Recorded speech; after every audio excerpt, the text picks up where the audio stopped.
नमस्कार दोस्तों, पॉपुलेशन के मामले में इंडिया दुनिया का नंबर 1 देश है। कभी सोचकर देखा ऐसा क्यों है? लगभग 147 करोड़ लोग देश में रहते हैं। हमने चाइना को भी पीछे छोड़ दिया है और हैरानी की बात तो यह है कि इवन दो 18% पॉपुलेशन दुनिया की इंडिया में रहती है, लेकिन रहने के लिए उनके पास सिर्फ दुनिया की 2% जमीन है। इसी कारण से अक्सर कहा जाता है कि इंडिया ओवर पॉपुलेटेड है। अब ओवर पॉपुलेशन के पीछे कई सारे कारण बताए जाते हैं। कोई एजुकेशन को ब्लेम करता है तो कोई गरीबी को। लोग अक्सर कहते हैं कि इंडिया में लोग पढ़े लिखे नहीं हैं, गरीब हैं तो उन्हें पता नहीं कि कितने बच्चे पैदा करने हैं। मेरे खुद के दादाजी के 12 बच्चे हैं और नाम निर्दोष।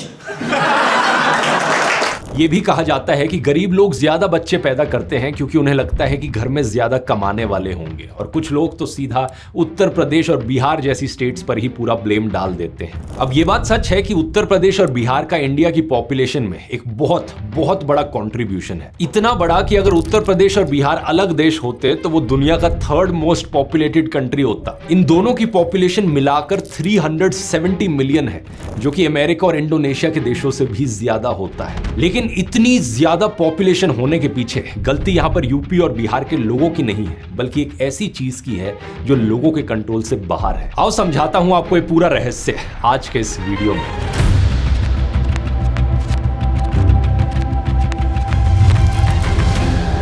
अगर हम इतिहास में देखें तो एक बड़ा क्लियर पैटर्न दिखाई देता है। सिर्फ अभी नहीं, इंडिया की पॉपुलेशन हमेशा से ही ज्यादा रही है। आज से 1000 साल पहले भी, 2000 साल पहले भी, इवन 4000 साल पहले भी। ब्रिटिश इकोनॉमिस्ट एंगस मैडिसन के मुताबिक साल 1 AD से लेकर 1000 AD तक इंडिया की पॉपुलेशन दुनिया की टोटल पॉपुलेशन का लगभग 30% थी। यानी कि 1000 सालों के इस टाइम पीरियड तक दुनिया का लगभग हर तीसरा इंसान इंडियन था। अगर आज इसे देखोगे तो आज सिर्फ दुनिया का हर 6ठा इंसान इंडियन है। तो सच बात तो यह है कि as a proportion of world population India की पॉपुलेशन पहले और भी ज्यादा थी। क्या कारण है इसके पीछे? एक शब्द में कहा जाए तो ज्योग्राफी। लोग जब पॉपुलेशन की बात करते हैं तो education, literacy rate, poverty, access to health care, ये सारे फैक्टर्स कंसीडर करते हैं, लेकिन शायद सबसे इंपॉर्टेंट फैक्टर वो कंसीडर करना भूल जाते हैं। एक्चुअली में पॉपुलेशन ज्यादातर ज्योग्राफी पर डिपेंड करती है। जहां नदियां होती हैं, फर्टाइल लैंड होता है, वहीं ह्यूमन सिविलाइजेशंस बसती हैं। दुनिया की सबसे पुरानी सिविलाइजेशंस को भी अगर हम देखें तो वो भी नदियों के किनारे ही बनी थी। मेसोपोटामिया, टाइग्रिस और यूफ्रेटिस रिवर्स के किनारे। The two great rivers, Tigris and Euphrates, are indeed the waters of life. Egypt, Nile नदी के किनारे। चाइना में येलो रिवर के पास। This is the Yellow River, is the mother of Chinese civilization. India में Indus river के पास बनी Indus valley civilisation. कारण बड़ा सिंपल है, जहां फर्टाइल लैंड होगा, जहां अच्छे से खेती करी जा सकेगी, वहां ज्यादा खाना उगेगा और लोगों को ज्यादा खाने को मिलेगा, और ज्यादा खाने की वजह से ज्यादा पॉपुलेशन मेंटेन कर पाना पॉसिबल हो पाता है। अब कमाल की बात यह है कि इंडिया को हजारों सालों से ऐसा ही फर्टाइल लैंड मिला हुआ है। कोई छोटा मोटा जमीन का टुकड़ा नहीं, बल्कि दुनिया का largest continuous piece of fertile plain. इसे हम इंडो गैंगेटिक प्लेन कहते हैं। नक्शे में देखिए, नॉर्थ इंडिया में एक स्ट्रिप जैसा एरिया जो पाकिस्तान के सिंध से शुरू होता है और पंजाब, हरियाणा, दिल्ली, उत्तर प्रदेश, बिहार से होते हुए बांग्लादेश के सुंदरबंस तक जाता है। यही है इंडो गैंगेटिक प्लेन, दुनिया का largest most fertile alluvial plain. Total में 7 लाख स्क्वायर किलोमीटर से ज्यादा का एरिया, जिसमें बसती है दुनिया की 11% पॉपुलेशन। इस प्लेन के बनने के पीछे जो कारण है वो है दुनिया की सबसे ऊंची पहाड़ियां, हिमालयास। यहाँ की जियोलॉजिकल कहानी आज से करीब 5 करोड़ साल पहले शुरू हुई थी, जब इंडियन टेक्टोनिक प्लेट गोंडवाना से अलग होकर यूरेशियन प्लेट से टकराई। इस भारी टक्कर की वजह से हिमालयास माउंटेन रेंज बनी और हिमालयास के ठीक नीचे एक डीप डिप्रेशन बन गया। साइंटिस्ट के मुताबिक मेजरली हिमालयास और कुछ कुछ डेक्कन्स की नदियों ने लगभग 17 लाख साल पहले ही इस डिप्रेशन में मिट्टी और पत्थर के टुकड़े यानी कि सेडिमेंट्स भरने शुरू कर दिए थे। इसकी वजह से यहाँ धीरे धीरे ऐसी नरम मिट्टी यहां जमा होती रही जो बहुत फर्टाइल होती है, जिसे एल्यूवियम कहा जाता है।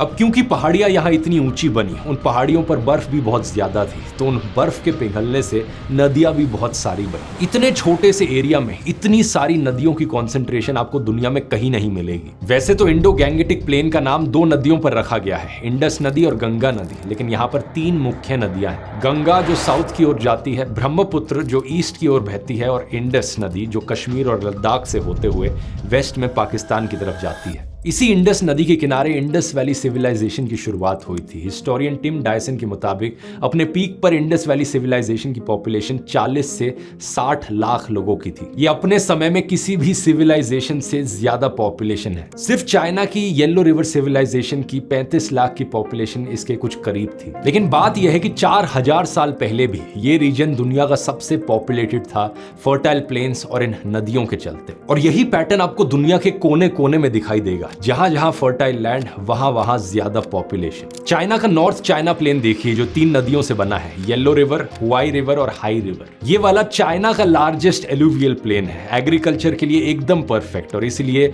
यहां पर लगभग 40 करोड़ लोग रहते हैं। चाइना का पॉपुलेशन डेंसिटी का अगर आप नक्शा देखोगे तो आपको क्लियरली दिखेगा कि ज्यादातर चाइनीज पॉपुलेशन भी इसी एरिया में रहती है। ये दुनिया का मोस्ट डेंसली पॉपुलेटेड एरिया है। इसी तरह चाइना की सबसे लंबी नदी यांगत्से रिवर के एलुवियल प्लेन में भी लगभग 40 करोड़ से ज्यादा लोग रहते हैं। लेकिन बात सिर्फ चाइना की नहीं है, आप यूरोप को देख लो। नेदरलैंड्स और बेल्जियम यूरोप की 2 सबसे डेंसली पॉपुलेटेड कंट्रीज हैं। नेदरलैंड्स में पर स्क्वायर किलोमीटर 531 लोग रहते हैं और बेल्जियम में 386 लोग रहते हैं। इसके कंपैरिजन में इंडिया की एवरेज पॉपुलेशन डेंसिटी 484 है। सोचकर देखो, इंडिया जिसे ओवर पॉपुलेटेड कहा जाता है, उससे ज्यादा डेंसली पॉपुलेटेड तो एक यूरोपियन कंट्री है नेदरलैंड्स की। और इसके पीछे भी कारण वही है, नेदरलैंड्स की जमीन बहुत ज्यादा फर्टाइल है। यहाँ राइन, म्यूस और शेल्ट रिवर्स का डेल्टा है, कई नदियां हैं, देश भर में कैनाल्स बने हुए हैं और फ्लैट लैंड है, यानी एग्रीकल्चर के लिए परफेक्ट कंडीशंस। नेदरलैंड्स इतना छोटा सा देश है लेकिन दुनिया का 2nd लार्जेस्ट एग्रीकल्चर एक्सपोर्टर है। इसके बगल में बेल्जियम और नॉर्थ वेस्ट जर्मनी में भी सेम रीजंस की वजह से पॉपुलेशन डेंसिटी ज्यादा है। मतलब आप यहाँ पर साइज कंपैरिजन देखो नक्शे पर, नेदरलैंड्स का साइज इंडिया की एक स्टेट महाराष्ट्र के साइज से आधे से भी छोटा है, लेकिन फिर भी ये पूरी दुनिया का 2nd लार्जेस्ट एग्रीकल्चर एक्सपोर्टर है। इससे आपको इस तरह की फर्टाइल जमीन की पोटेंशियल पता चल जानी चाहिए। अपनी हाई टेक, सस्टेनेबल और इंटेंसिव फार्मिंग के चलते उन्होंने ये सब अचीव किया, वो भी 90% से ज्यादा पानी बचाकर। साथ में उन्होंने नदियां, डेल्टा और कैनाल्स बनाए। सब कुछ इस तरीके से डिजाइन किया कि हर स्क्वायर किलोमीटर से मैक्सिमम आउटपुट निकल पाए। अब सोचकर देखो, इसी तरीके से इंडिया की इतनी बड़ी फर्टाइल जमीन में किस लेवल की पोटेंशियल है। ऐसी पोटेंशियल वेस्ट हो जाती है अगर उसे सपोर्ट करने के लिए एक एफिशिएंट सिस्टम ना हो। और आज एआई के साथ भी बिल्कुल यही हो रहा है। पोटेंशियल बहुत है एआई में, ये सबको पता है,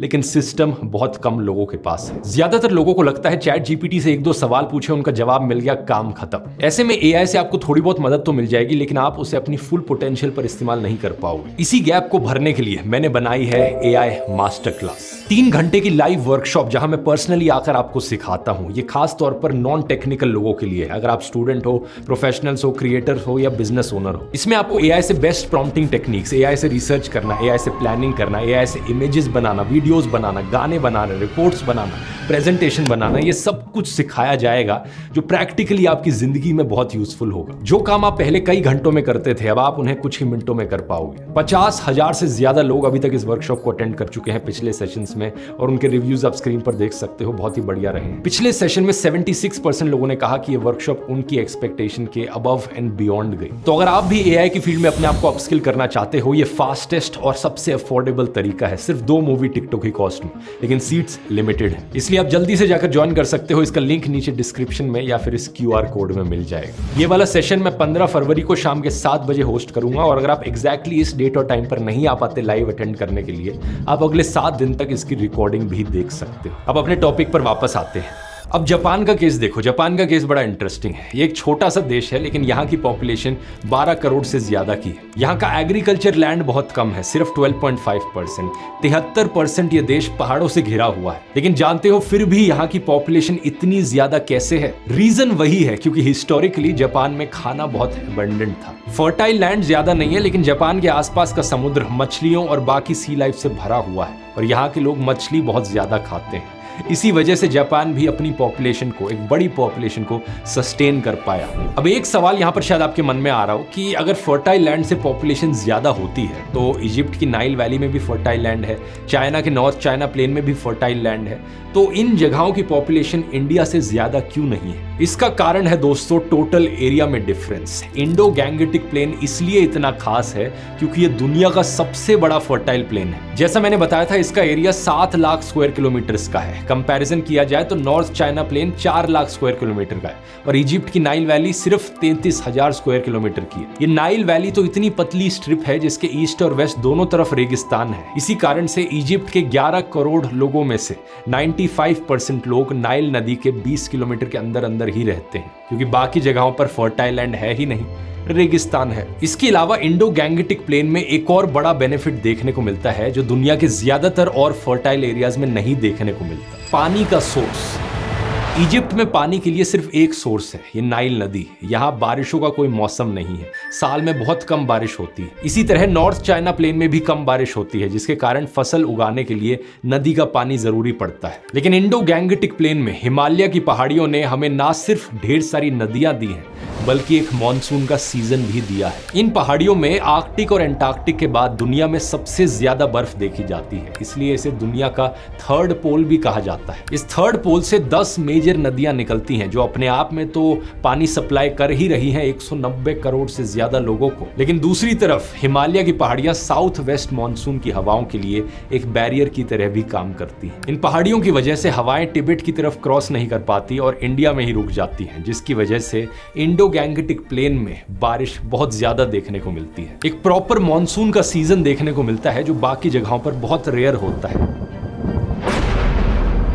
दूसरा एडवांटेज ये है कि ये पहाड़ियां सेंट्रल एशिया से आने वाली कोल्ड ड्राई एयर को ब्लॉक कर देती हैं, जिससे बहुत ज्यादा ठंड भी नहीं पड़ती और फसलें उग पाती हैं। तो यहाँ पर ट्रिपल बेनिफिट देखने को मिल रहा है, अच्छा मौसम, फर्टाइल लैंड्स और मॉनसून का सीजन। इसी कारण से इंडो गैंगेटिक प्लेन में साल में 2 से 3 बार फसलें उगाई जा सकती हैं। बाकी जगहों पर यह करना बहुत मुश्किल है। नेदरलैंड्स, बेल्जियम के प्लेन्स में बहुत ज्यादा ठंड पड़ती है सर्दियों में। नॉर्थ चाइना और नाइल रिवर के प्लेन्स में मॉनसून का सीजन ही नहीं होता। लेकिन इंडिया में क्योंकि क्लाइमेट इतना अच्छा है, हजारों सालों से कम 2 फसलें साल में उगाई जाती रही। साल 304 बीसी के आसपास सम्राट चंद्रगुप्त मौर्य के दरबार में एक ग्रीक एम्बेसडर मेगास्थेनिस आया था। जब वो वापस ग्रीस गया तो उसने इंडिया पर एंशिएंट वर्ल्ड की सबसे एक्सटेंसिव किताब लिखी, इंडिका। इस किताब में इन्होंने लिखा था कि इंडिया में साल में 2 फसलें होती हैं और सबसे शॉकिंग बात, इंडिया में कभी अकाल नहीं पड़ता और ना ही कभी खाने की कमी होती है, क्योंकि यहाँ 2 फसलें होती हैं, गेहूं और धान,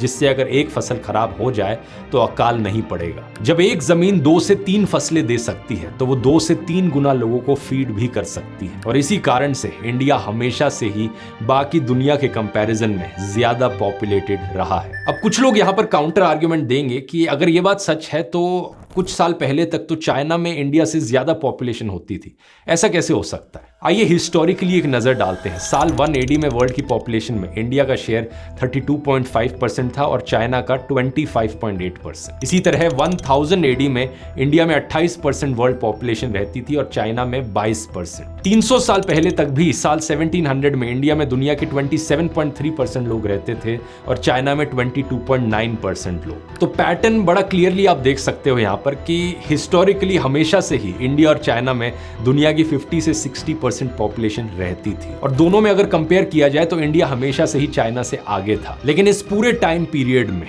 एक बड़ी एक्सेप्शन देखने को मिलती है, एक एनोमली, एक ऐसा कारण जिसकी वजह से पिछले 100 सालों में चाइना की पॉपुलेशन इंडिया से ज्यादा हो गई। और ये इसलिए नहीं हुआ क्योंकि चाइना की पॉपुलेशन एकदम से बढ़ गई, बल्कि इसलिए हुआ क्योंकि इंडिया की पॉपुलेशन एकदम से कम हो गई। ये हुआ ब्रिटिश राज की वजह से।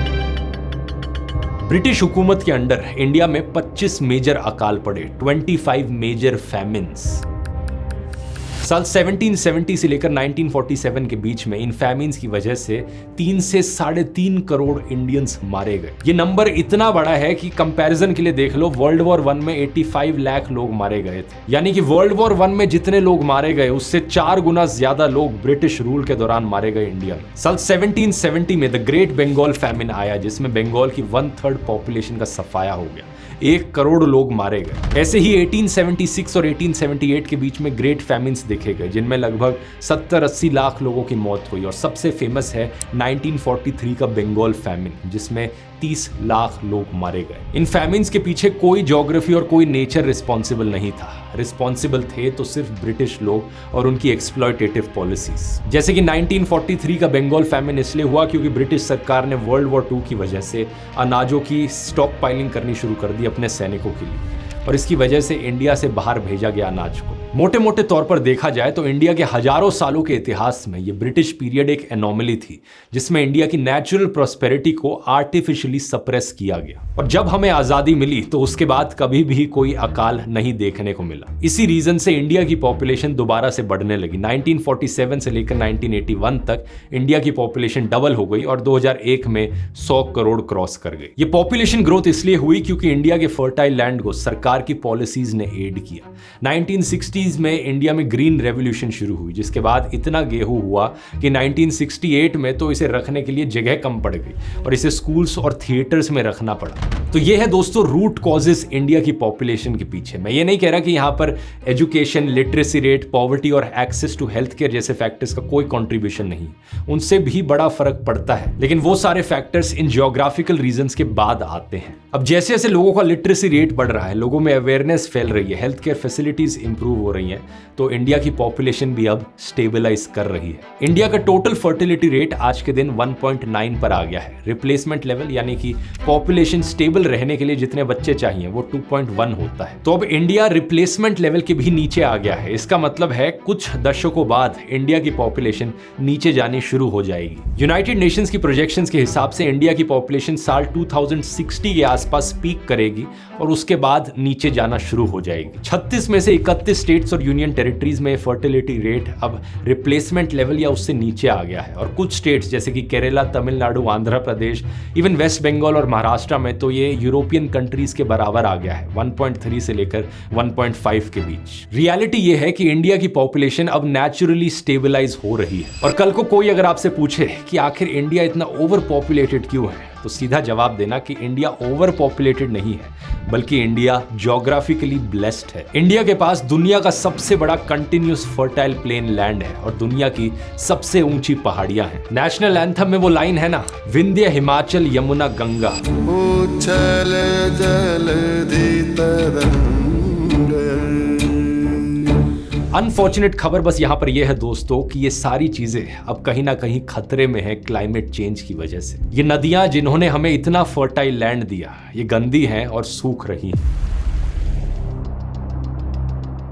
साल 2010 से लेकर 2019 के बीच में हिमालयन ग्लेशियर्स पिछले डेकेड के मुकाबले 65% ज्यादा तेजी से गायब हो रहे हैं। इसी साल की खबर देख सकते हो, बर्फबारी बहुत कम हो गई है। उत्तराखंड के कई एरियाज में सर्दियों में फॉरेस्ट फायर्स देखने को मिल रही हैं। हिमालयाज में स्नो परसिस्टेंस यानी कि बर्फ कितने समय तक जमी रहती है, ये पिछले 23 सालों में सबसे कम लेवल पर है।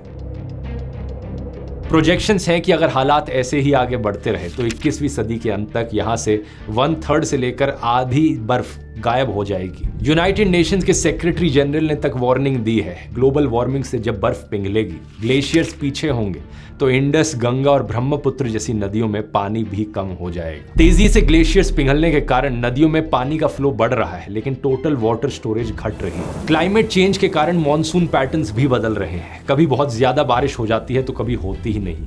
2022 में एक्सट्रीम वेदर इवेंट से 50 लाख एकड़ फसल प्रभावित हुई। इसके अलावा ओवर यूज के कारण इंडो गैंगेटिक प्लेन में ग्राउंड वाटर भी तेजी से कम हो रहा है। हमें यहाँ पर पूरी कोशिश करनी चाहिए इंडिया की इस ब्लेसिंग को बनाए रखने की। अगर चीजों को यहाँ कंट्रोल ना किया गया तो इंडो गैंगेटिक प्लेन, जो इंडिया के लिए ब्लेसिंग रहा है, उसकी बड़ी पॉपुलेशन के लिए एक कर्स बन जाएगा और करोड़ों लोगों को खिलाने के लिए कुछ नहीं होगा। इसलिए बहुत जरूरी है दोस्तों कि हम अपनी पूरी कोशिश करें इस नेचुरल वंडर को बचाए रखने की। आप अपनी तरफ से पूरी कोशिश कीजिए नदियों को साफ रखने की। जहां जहां डिफॉरेस्टेशन होती है, जंगलों को काटा जाता है, वहां वहां अपनी आवाज उठाइए। और क्लाइमेट चेंज से लड़ने के लिए जहां जहां पॉसिबल हो वहां वहां फॉसिल फ्यूल्स का इस्तेमाल करना बंद कीजिए। और अगर एआई की फील्ड में अपने आप को अपस्किल करना चाहते हो तो एआई मास्टर क्लास ज्वाइन करना मत भूलना। इसका लिंक नीचे डिस्क्रिप्शन में मिल जाएगा। उम्मीद करता हूं ये वीडियो इन्फॉर्मेटिव लगा होगा। अगर ये वीडियो पसंद आया तो ज्योग्राफी ज्योग्राफी के टॉपिक पर ऐसे मैंने कई सारे और वीडियोस बनाए हैं, जैसे कि ये वाला जहां पर मैंने बताया है कि जापान का देश ज्योग्राफिकली आखिर इतना डेंजरस क्यों है, वहां सबसे ज्यादा अर्थक्वेक्स और सुनामीज क्यों आते हैं। यहां क्लिक करके जान सकते हो। बहुत बहुत धन्यवाद।